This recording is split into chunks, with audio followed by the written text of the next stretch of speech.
I don't know whether you know it or not, but I have a new hobby. I am collecting stories that I can actually prove are told among the Russian people.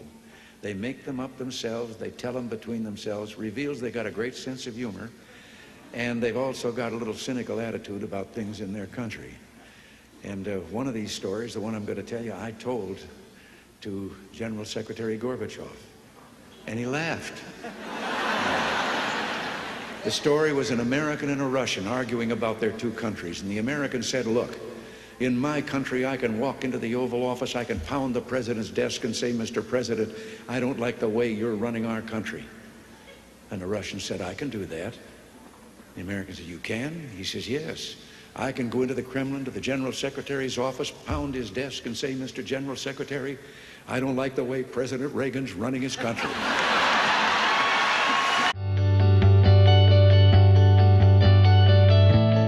Today on Crash Course, we will be discussing the Cold War and how President Reagan dealt with a nuclear crisis that existed during his presidency but continued to last approximately 45 years.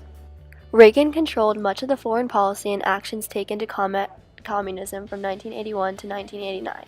Reagan also utilized deterrence, the policy of having a large arsenal of weapons to deter the opposing side from initiating conflict out of fear, which has become a noteworthy aspect of the Cold War. Many assumed that neither the Soviet Union nor the United States would ever attack each other out of mutual fear that both nations would effectively destroy each other in a nuclear exchange. Reagan declared this a truly mad policy. President Reagan also created the Reagan Doctrine during his presidency, which essentially detailed the key concepts of his foreign policy. It was a document that was extremely telling of how vehemently he felt regarding the importance of freedom for all in the face of communist countries threatening the rights of individuals. Another important part of Reagan's involvement in the Cold War was the doctrine that he and his administration constructed.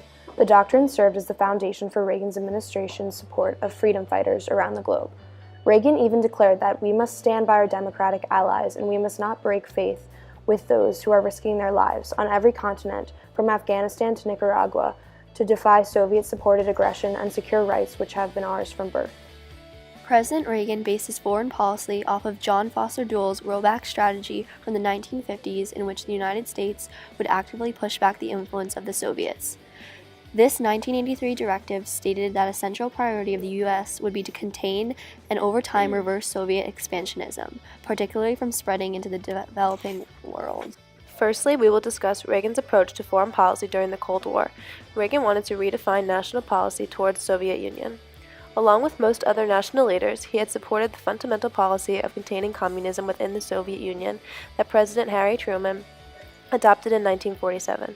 Reagan believed that communism was immoral and destructive ideologically, and believed that the Soviet Union was bent on world domination. His personal beliefs had greatly influenced the policy he implemented. Reagan was very worried about the accepted national policy that had prevailed since the Soviets acquired atomic weapons of mutual assured destruction and strove to do anything in his power to keep the public safe from harm.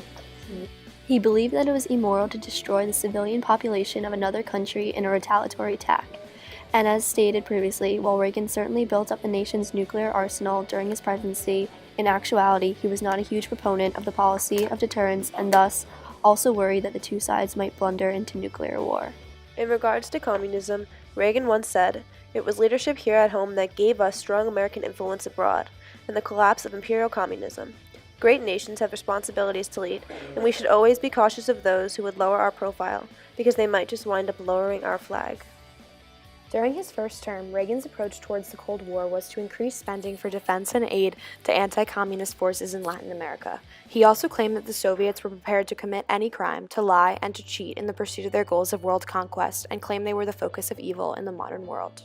Reagan's strategy for bargaining with the USSR was to build up the U.S. military in order to threaten them, similar to his idea of deterrence. He wanted a high-technology missile defense system called the Strategic Defense Initiative, which was popularly known as Star Wars. This Star Wars system consisted of orbiting battle stations that would fire laser beams and concentrated energy at intercontinental missiles upon liftoff to vaporize threats. Star Wars clearly emphasized the fact that the United States was taking a defensive approach. Many Americans feared the Strategic Defense Initiative would be extremely expensive, ineffective, and would disturb the balance of terror that kept the nuclear peace after the Second World War. The American people were not wrong, as the defense plan had costed the United States over $200 billion since it first developed in the Reagan administration. The Strategic Defense Initiative is still running today, however, its prime focus is defending the United States from missiles being launched from North Korea and Japan. As presented in the graph, the United States government spending progressively increased from 1981 to 1989 under the Reagan administration. The increase in spending can largely be attributed to the amount of money that was spent on the Strategic Defense Initiative, also known as Star Wars. Thank you very much.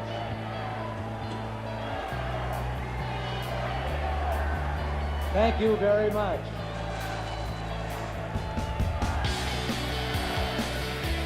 Thank you.